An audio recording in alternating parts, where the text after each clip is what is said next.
کا تعارف بھی میں ایک جملے میں کرا دوں.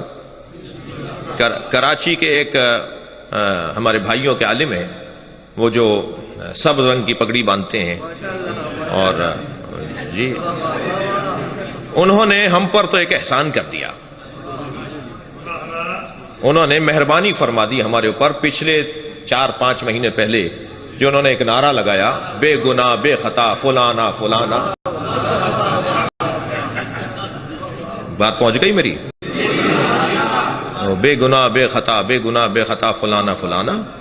اب میں یہاں کیا کہوں کہ جی فرماتے ہیں کہ فلاں نے کوئی گناہ نہیں کیا، فلاں نے کوئی خطا نہیں کی.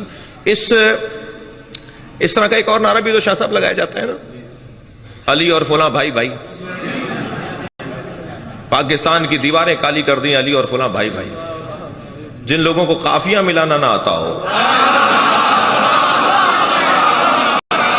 علی اور فلاں بھائی بھائی نہیں ہے، علی اور نبی بھائی بھائی.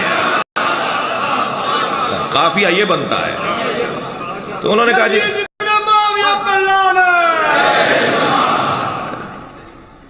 تو انہوں نے وہ جو نعرہ لگایا نا، تو اس نعرے کے بعد ہمارے بریلوی عالم علماء کرام نے ہندوستان سے لے کر پاکستان تک، ایک میرے مفتی ایک صاحب ہیں جو مجھ سے بڑا ان کا تعلق ہے، ہم وہ امام اہل سنت کی متون میں جو امام مہدی کا ذکر ہے اسے جمع کر رہے ہیں. وہ انسائکلوپیڈیا لکھ رہے ہیں اہل سنت کے مطابق امام مہدی.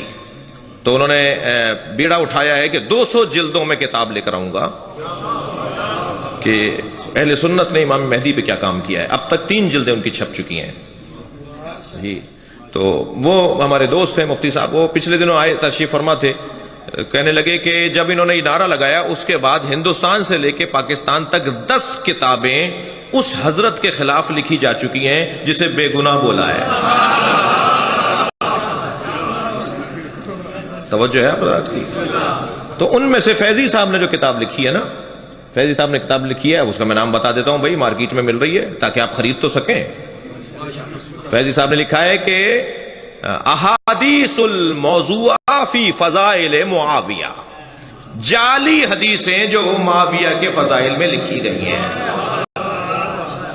وہ ساری جعلی حدیثیں. انہوں نے کہا یہ جعلی حدیثیں، نبی نے اس شخصیت کے بارے میں ایک جملے کے علاوہ کچھ فرمایا ہی نہیں ہے، اور وہ جملہ یہ ہے کہ اللہ اس کا شکم پر رکھے.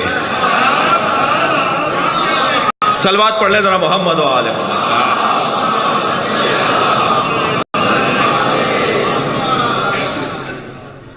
تھوڑے سے چہرے میں دیکھ رہا ہوں کہ کچھ اترے سے ہیں.